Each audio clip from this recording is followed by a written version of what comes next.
Okay, everybody. Um, Welcome to this week's webinar on how to travel Europe by train. In this webinar, we're going to go over some general tips for train travel, booking tips, suggested routes, information about the Eurail Pass, overnight trains, countries to book, and just more booking tips. So we're really going to kind of cover the gambit. Afterwards, I'll answer any questions you might have. The presentation shouldn't take too long to go through. Um, so save your questions to the end. We'll get to them then. Uh, don't type as you go. It's hard for me to scroll.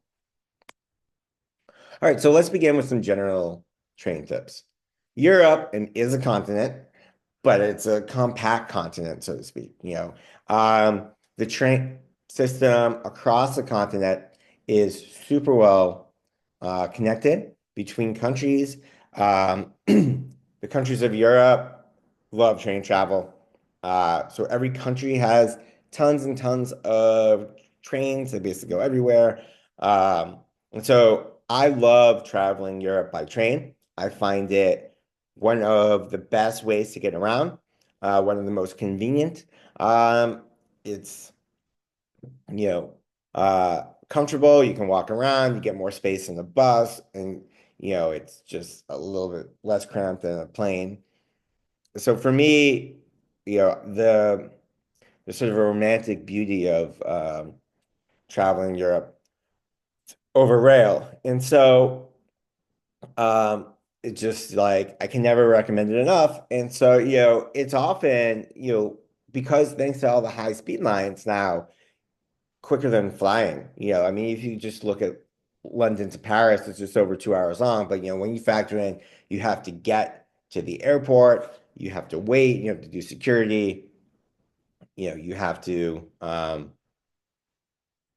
even though the flight is very quick, you have to get your bag and go back. I mean, that takes more than 2 hours. Um, and so, oftentimes for most of these destinations, it's just better to fly, better to take a train. You um, there's three types of trains in Europe that we'll kind of touch on today. We have the high speed rails, and you can see a map here of some high speed rail routes and the times associated with them. Regional rails, which have slightly more stops and go a little slower than high speed rails. And you have local, which they make a ton of stops and they take the longest amount of time.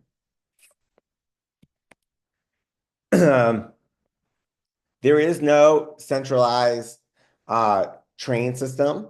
Um, you know, in the US, we have Amtrak. In Canada, you have the Via Rail.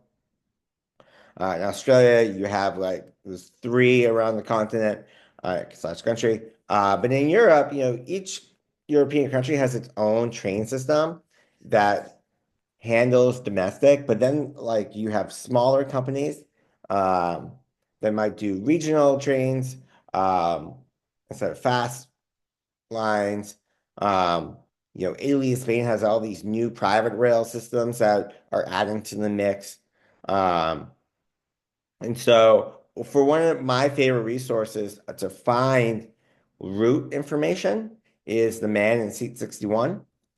Um, that is like the best train information website out there.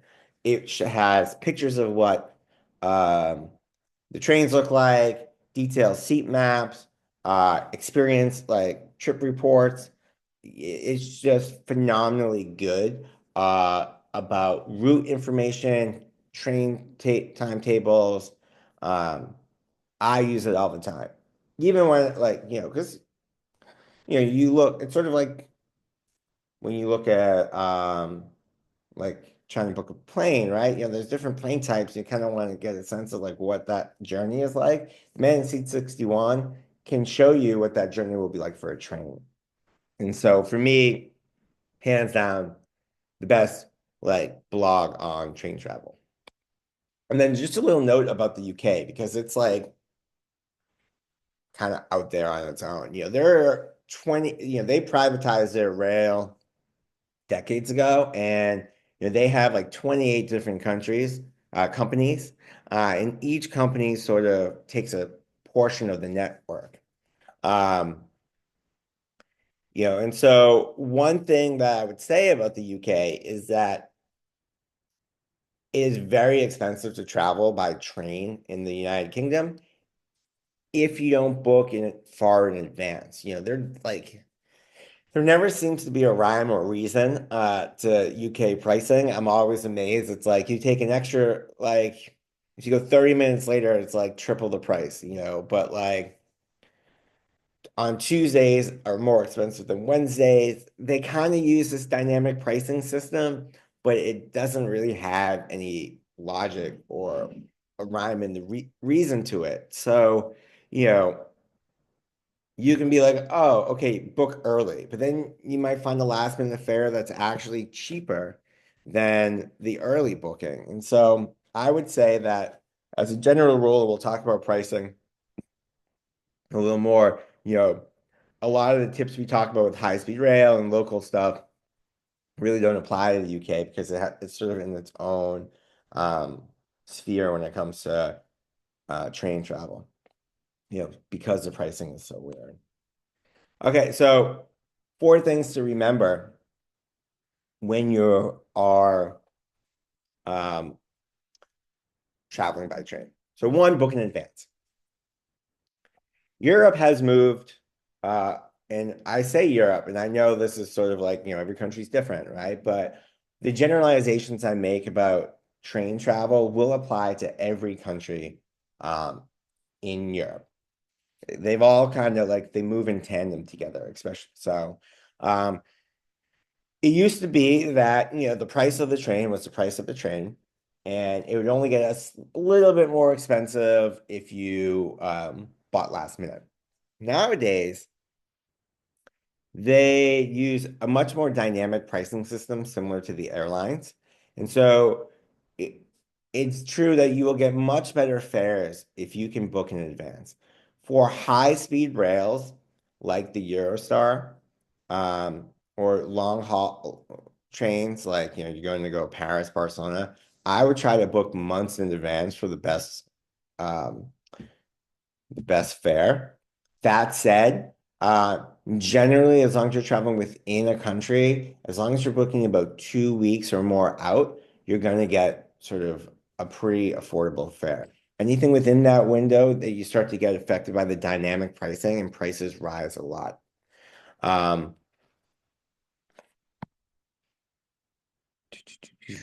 Um, One thing I will add is that many countries offer rail passes. I'm not talking like a Eurail pass or a country-specific rail pass.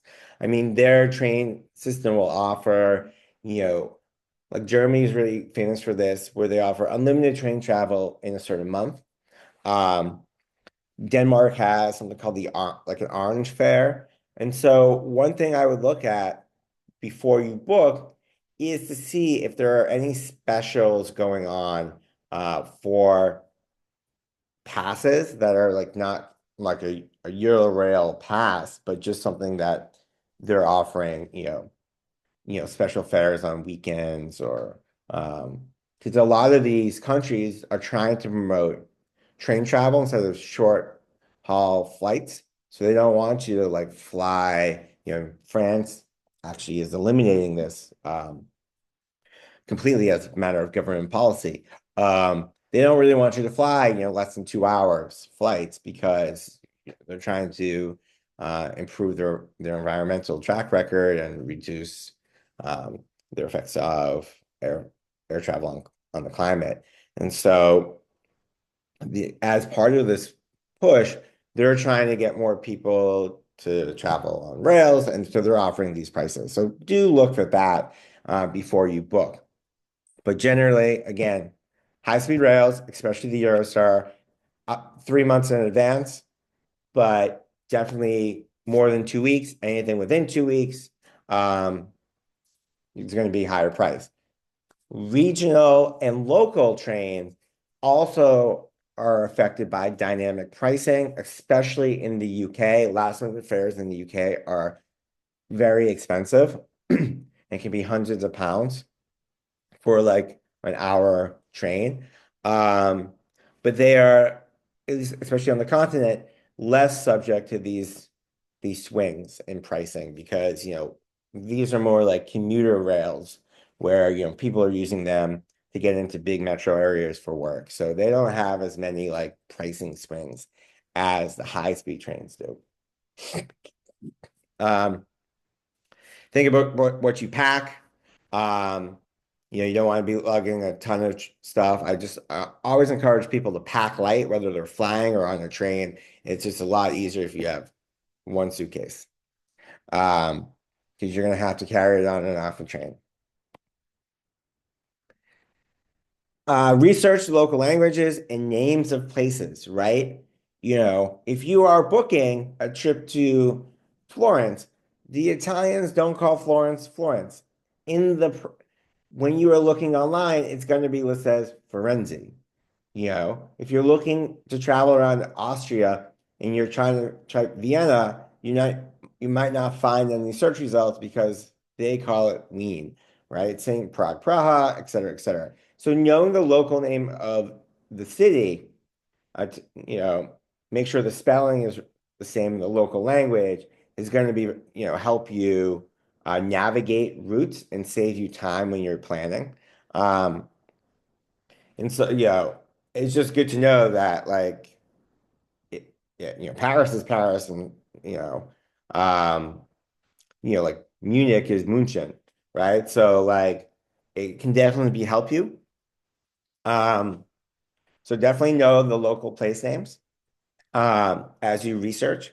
And then the other thing is just think about where you want to go. When you're thinking about where you want to go, the high-speed trains are really good if you're going long distances and you're in a rush, right? But they are very pricey. And so you can save money by taking the lower regional services and trains. So, for example, if you want to go from Berlin to Munich, um, it's a few hours long, but that high-speed rail can be up to like 200 euros. But if you take the slower one, sure, it'll take you like 8 or 9 hours to get there, but usually it's about half the price. And so, um, you just gotta like kind of think about like time versus money.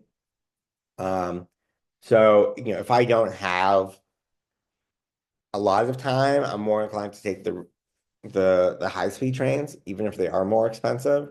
But if I just have some time, yeah, I'll take the slower trains. One, I like slow trains. You get to see more of the countryside, and I get more time to read a book. But usually they are much, much cheaper. And you also want to think about like peak versus non-peak hours. And so peak hours are usually like middle of the day, right? Non-peak hours are early morning and late night trains, and they will also be cheaper. Another thing you could do if you want to save time and spend more time on the train is definitely think about overnight trains. Um, Save you the cost of the hotel. You usually have a choice of three seats. One is just a regular seat. It's like an airline seat. You sit back and that's that. You share bathrooms, et cetera, et cetera. You can get a private coachette, which would be 5 or 6 beds, which you're going to share with strangers, but you get a bed. It's a little bit more private. You have your own little wash bin. Then you get a private compartment, which is just for you only. Um, and these trains come with dinner and breakfast service and a dining car. Um, they run a lot slower. And so you're going to spend a lot of time on a train. They usually will leave at like 7 or 8 at night, and you get basically like 12 hours. They make frequent stops. They are not high speed, so they just physically run slower. And so you kind of just have to wonder like, is it is it worth it? No, I love the overnight trains because again, I'm a train guy. I love the nostalgia of trains. I love the time that it forces you to relax because like, what are you gonna do? You're stuck on this train, right? So like, it's time for a good book. You play some chess, maybe checkers. You know, talk to people in the dining car. You know, it's just sort of like more fun way to travel in a way than just the chaos of an airport. But yes, it will take longer. Um, so you just kind of got to think. One thing to think about in a Coachella is sometimes they're co-ed. Um, and the top bunk, not a good bunk. More privacy because you're above the ceiling, but you're like kind of cramped in. Um, and so, I think that, depending on what you're doing, they can be a fun way to experience, a thing to experience once or twice. Eurail Pass. So the Pass is something I get a ton of questions about. And it's sort of like, is it worth the money? And this is what the Euro Pass comes down to. Is it worth the money? And for me, I say maybe. We're going to talk about that in this slide. But let's explain what a Rail Pass is. So a Euro Pass is essentially one train ticket that gets you anywhere around the continent. Um, You don't have to keep buying tickets as you go. This pass covers your train travel. And so it's sort of like an all-in-one ticket. And there's two types of passes. You have the global pass, which covers 33 countries in Europe, and you're good to go. There's two versions. One is continuous, means you can get train travel every day for up to 3 months. So it doesn't matter uh, how many trips you take, you can just go. Then there's the Flexi Pass, which has a set number of times you can use it, right? So you can pick it for 5 days, 10 days, 15 days within a certain month period. So it could be 1 month. So this pass can also be good for 3 months too. So if you're not going to take a ton of train travel, maybe you get the Flexi Pass that's like 10 trips within 3 months or 10 trips in 2 months, et cetera, et cetera. Then you can get the one country pass, which is a limit, like up to 8 days of travel within 1 month in one country, right? So, if you're only visiting France, you know, you can just get the French pass. And when I mean a day of travel, I mean like you can get as many trains in one day, right? So it's just not like one train. It's like, if you have to connect multiple times, that's one day. It's unlimited trains within a 24-hour period, which starts the second you get on your first train. Um, some things to note. Um, some countries do require a reservation fee. Some high-speed trains do require a reservation fee. Um, there's usually discounts for seniors and youth travelers, kids. And so you really have to work out the math for it all. So when should you get this pass? One, if you have no fixed travel plans, a pass can be really good. Because the beauty of the pass is that it allows you like great flexibility. And so if you're, like I said, remember last minute fares are very expensive. So if you're traveling just a lot last minute, this will probably save you money because you'll avoid the higher last minute high speed rail trains. If you're going very far and taking a lot of high speed trains, this is also going to be very good. If you're taking ferries too, the Eurail Pass does cover ferries. So that's also very helpful. When not to take it. If you're going on a short trip, if you're just going to one country, if you're not taking many trains, if you're not taking a lot of high-speed trains, it's not going to be really worth it. And so one thing you have to really think about is, again, the cost. And so if you're like, well, I don't really know where I'm going, um, but I know I'm gonna like country hop for like a month. It's probably gonna be worth it to get one. But what I would say is that, if you do have like a fixed route already, you're like, you're going to Europe 4 months from now, and you know exactly where you're going and when you're going, you can price compare because you can just look up the cost of the train tickets right now, and then add them all up and see how much it costs for um, a Euro pass and just decide. You have to decide just on math alone. Um, but if you're like, well, we're going to Europe for like a month and we have a couple of places in mind. Again, I also want to get a Euro pass if you're going on a short trip.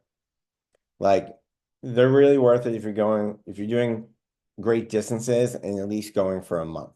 But if you're going for a month and you're like, oh, we're going to start in Paris and end in Rome, but we don't really know where we're going in between, I would look up just chain routes and to get a sense of what pricing can be like, and then kind of decide like, well,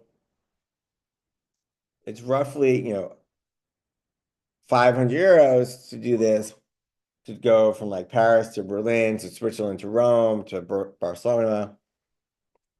But a rail pass is, 550 euros. At that point, I would still get the rail pass because flexibility does have value. And so for me, I like getting the train passes. If I know I'm going to be in Europe for at least a month and I'm visiting multiple countries and I don't really have any fixed plans. So I'm actually going to Europe for 5 weeks this summer and we'll be getting a rail pass because um, I'm traveling through like 7 countries, and I have no fixed plans, and I will be taking a lot of high-speed trains. So I already kind of know, and I know this, that the math will work out in my favor because, I mean, I've done this enough times to know that in this situation, the math or the tickets will work out in my favor, and I do think there is value in having unlimited flexibility. So you can see like this is the map of, all the routes your Eurail pass will cover, right? Just like these are the ferries, these are the trains. So like you can go all over Europe on a rail pass.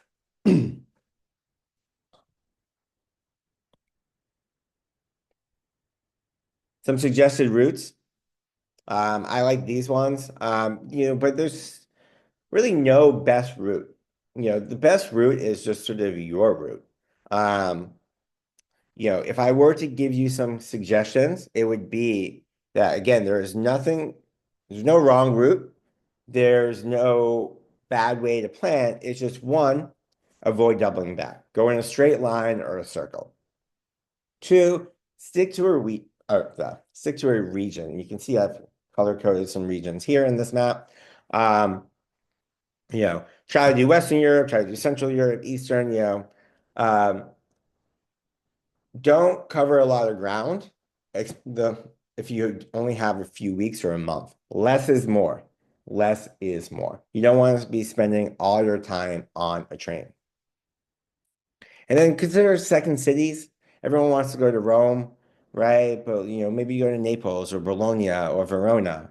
Instead of Paris, you go to Lyon. You go to somewhere around the Loire Valley. There's just so many like um, great secondary places that you can avoid a lot of crowds and better pricing if you just go to these second tier cities. And one thing I would say that is that we're in the end of April. Europe travel season is really going to basically start now. Technically it's the shoulder season, but Europe doesn't really have much of a shoulder season these days. So if you are planning to do train travel this summer and you have fixed plans, I would consider starting to buy your tickets now. So then that's a great segue. When to book. If you're traveling Europe this summer and you already have dates in mind, you should book your tickets, especially for high-speed trains, right now. Um, Here's just some general guidelines on when tickets get released. So, if you're going within the next 3 months, you should start booking now. But remember that most tickets don't get released until 3 or 4 months out. So, you want to just kind of start when the tickets drop because those are actually going to be the cheapest tickets available. Small regional trains. You can book the day of, day before. There's not a lot of variation in the pricing for that. Night trains. If you want to go on an overnight train, you will need to book those at least a week in advance. For popular routes, say, now Paris to Berlin, um, Lisbon to Madrid, um, either I would book 2 weeks in advance. Um, but it's definitely this is especially true if you want a bed. If you want a seat and you're just willing to sit on the train for 8 hours or 10 hours, however long it is, you can do within like a week. But if you really want a compartment or a private coachette, yeah, you're looking weeks in advance for that. And again, high-speed trains need to be booked at least a week in advance, ideally two or more. But again, if you already have your dates, just book your now. A couple of frequently asked questions. Trains now have free Wi-Fi. Love that. There's tons of bathrooms. Trains are safe, and most trains will serve food. Um, if you're buying like a first class ticket, you get it for free. So the best way to book a train is I love the service Trainline. So going back, remember all these trains or all these trains, right? Like Italio, Trenitalia, Eurail. That's all. Um, that's all one country, right? So like, if you go to say OBB, right, which is Austria. If you go there, you're not going to get all like the little other companies. If you go to Trenitalia, you're only going to get Trenitalia tickets. You're not going to get all the other tickets. And so I love using this app, Trainline, for my train tickets. Um, I've been using them for years. They've been on the site for years. Um, because I recommend friends. It's just a really good, easy to use interface. Um, Plus, they search all the providers. Think of it like Expedia or Skyscanner, but for trains and buses around Europe. So it just kind of makes it easy to just see everything all at once. They handle refunds. So when I was in the UK last year, I was going to go with my friends to the Lake District. But then something happened. We got Taylor Swift tickets. So we stayed in London. And I was like, all right, well, we're not going to use these tickets. And you can refund unused tickets. So I just did it through the app. And they just refunded it right to my credit card. I didn't have to go to any ticket counter, wait in any lines. It's all done through the app. Same with bookings. You just show your QR code, scans. You don't need to print anything out. You don't need to wait in any lines. All the timetables are automatically accurate and up to date. Uh, it's just sort of a really good way to do all your train bookings. It's just super easy to use. And so if you are, booking, complex routes, and they also now sell rail passes. So you can have all your tickets, your rail pass, your reservations, your seat reservations, all in one app, without, um, worrying about like tons of emails and PDF files of tickets that you have to load up. I just really like it. The pricing is is accurate. It's what you'd find elsewhere. Um, and so, if you're just, yeah, if you're looking to book trains, Trainline is where it's at, because it's just so easy to use. They compare everything in one place. They'll handle refunds. It's all in an app. No PDFs, no emails. And oh, I don't know what this is over here. Oops, sorry about these notes. But yeah, oh, I don't know what happened to the slide, actually. Oh, that's what happened to the slide. Okay, yeah. So if you're looking for some countries to use, the UK is really great. France has a great high-speed rail network. Spain, super efficient, very affordable. Italy, love the train systems in Italy. So in sum, remember there's no single train company for Europe. Use Trainline. Book early for the best deals. I'm not sure why I put an airline thing here. Huh. Um, Reserve your seats in advance. Stick to, train travel. If you want flexible, again, I can't get over it. This should be a different image. I'm sorry. I know this is a baggage claim in an airport. It's not a train station. Forgive me. But yeah, if you want flexibility, get a rail pass. So I'm going to take some Q&A. I'm going to stop sharing my screen, and we're going to take some questions. Okay, so how this is going to go? I'm going to find your question, and if it's a simple answer, I'm just going to answer it directly. But if I have some follow-ups, I'm going to find you and unmute you, as long as you want to be unmuted. Okay, so first question, Ruth asks, I found the phone app for the Euro Pass not very intuitive. Yeah, the Rail Pass for um, the app Rail Pass is not very intuitive, again, which is why I like Trainline, because you can put that in their app, and their app is really good. I'm planning a 10-day trip in Andalusia. Um, should I buy the train pass? So this is a good question about country train passes. As a general rule, I find country train passes like Eurail, but for Spain, to be pretty poor value. They very rarely are worth the price, um, unless you're kind of booking last minute, and the high-speed trains are like pretty expensive. So what I would say, Castle, is if you have a 10-day trip and you already know kind of roughly your routes, I would just go and price the train tickets out. Chances are, if you're only sticking around one region, you're then not going to be using a lot of high-speed rail to even make a pass like worth it.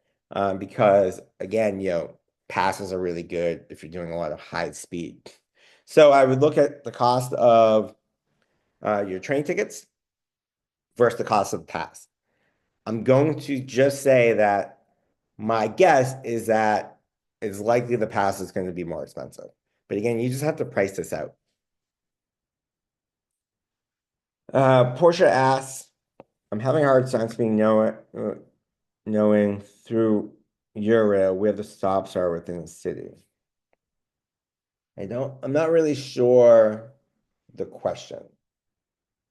So if you could, let me see if I find Portia. Portia, I'm gonna unmute you, and then we could just kind of go from there. Okay. Hi, can you hear me? Yep. Yeah, and maybe I just use Trainline if I can add your rail on there because it'll have like three different Munich stop, but it doesn't say where they are, and so I can't tell if it's closest to my hotel or not. It's just really Oh yeah. like the other person said, it's just not intuitive or easy to use. On the Eurail app, you're saying. Yeah. Yeah, the Eurail, the Eurail app is super not intuitive. Uh, because I mean, there's the Munich Hauptbahn, which is the main train station, but yeah, there's like usually big cities have multiple major train stations. So I found the Euro Trainline app just more intuitive. But you can also just kind of type in where you want to go. With the Eurail pass, you can get off at any train station. So um Susie asks, are reservations recommended in advance if you have a Eurail pass? No, but sometimes they're required. So if you're in a country that requires them, France, for example, requires them, yeah, you have to make a reservation. And you can usually just do this the day before. There's a nominal fee, which also varies by country. And you just show up and you reserve a seat, and you're good. Um, Other countries, you can just get on. So, but in those countries, you can also reserve a seat if you want to. So it's just sort of a matter of like, do you want to pay the fee to guarantee the seat, or are you just okay just hopping on any train and you might get a seat, you might not get a seat. Um, but when you get the pass, it will tell you which countries require you specifically um, that you have to have a reservation.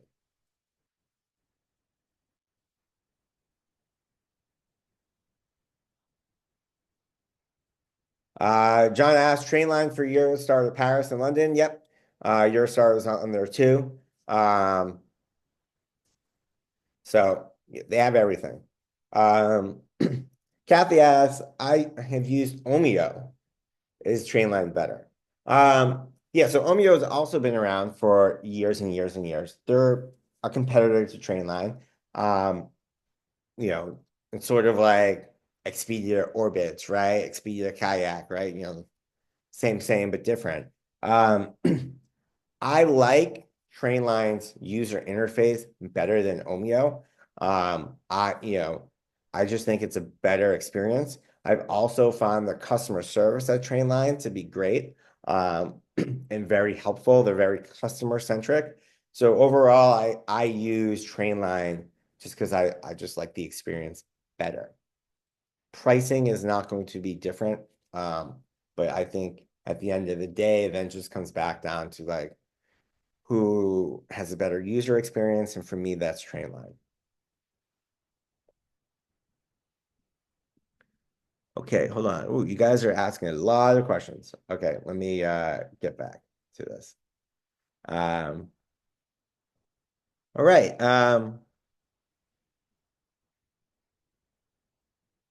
The $85 charge, is that per trip? No, that was passes start at $85. But that's just for the pass itself. So it will go from $85, could be all the way up to a few $100s. It depends on the pass you get.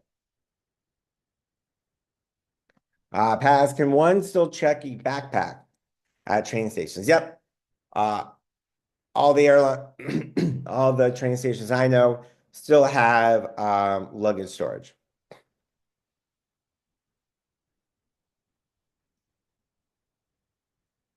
Minal just leaving a comment. I totally agree that Trainline is the app to use.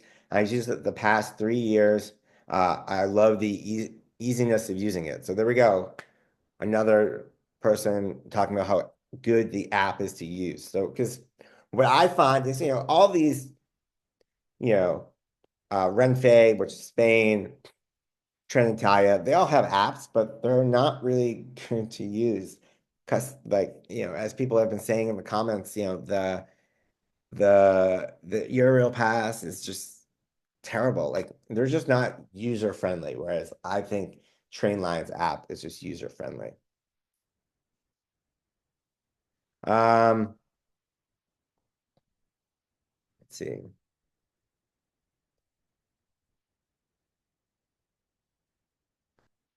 Um, Portia, yes, you can add your Eurail pass to it. If you buy the pass through Trainline. So Trainline does sell Eurail passes now. They've just got the license to do so. But if you get it elsewhere, I don't believe you can add your pass into their app if you didn't get the pass through them. You can always try. I mean, it doesn't hurt to try. Um, but I don't think. Um, so Bruce is asking, this is a good question. I'm looking to go from Heidelberg to Colmar in September. Trainline doesn't seem to be showing all the trains that the German train is showing. Is that common? Um, so what is probably happening is that um, the German train system. One, I would also look at buses because sometimes I go to the German train system uh, website and that train is also a bus. Um, but for small local routes, sometimes any app, whether that's Omeo, whether that's Rome to Rio, whether that is Trainline, it might not be plugged into like the small routes because like Heidelberg to Colmar is not very far. Um, you're going to take a local and then you're going to switch. I know this route, I've done it. You're going to take a local to another local to another local train. So it might not just be able to piece together those kind of connections on local trains through different countries, right? Because you're starting in Germany and you're going to France. Um, this is a problem for all, again, for providers across the board. When I was in Provence last summer, to get to some of these smaller towns, one of the things I like is using Rome to Rio, but it was giving me the weirdest routes. Um, like it was sending me backwards to go forwards because it was only picking up um, the major trains and the major buses. So what did I end up having to do is like piece together this weird route because it would do like one city to a next, and then I have to look in that city and go forward. Where if I just did my start and end point, it didn't really pick it up. And so this is for, I know, Bruce, this is like frustrating for you. And this is just a problem with all websites across the board. Just sometimes they don't pick up these small local things. Uh, Isabel, thanks for buying the new book. I really appreciate that. If you haven't picked up a copy yet, How to Travel the World on $75 a day will help you save money on travel. Um, Teresa, thanks. Let's see. Joanne asks, what's my favorite train trip? I love the London to Edinburgh route. You just go up the coast of the UK and it's just gorgeous and scenic. You pass all these cute little towns and I love that route. Okay. A lot of questions about Eurail passes. Yeah. Sashi asked, where do I apply for a pass? You don't really have to apply for a pass. You just buy one. And you can do so at a train line. You know, um, you cannot get a pass at the train station or through a country provider. So if you go to like Train Italia or DBB or OBB or whatever the country train service is, you cannot buy a pass from there. They're only allowed to resell them through third parties. Um, okay, well, I mean, I think I got to most of the questions. But if you have any more questions, just shoot me an email. Like I said, tomorrow you will get a recording of this so you can see all the slides. If I rushed one or whatnot. Here's another question. Portia, yeah, as I said, the Eurail pass is on Trainline. Um, and so um, basically in some, I love trains in Europe. Please use them. They're great. And just book in advance um, book in advance for the best prices. Um, and again, you'll get email tomorrow with the recording of this webinar, uh, relevant links to resources on my blog, as well as the internet that can help you book your train travel around the continent. And yeah, thank you all for coming. I hope you have a great week. And again, if you have any questions, shoot me an email, matt@nomadicmatt.com. And I look forward to seeing you in another webinar. Bye, everyone.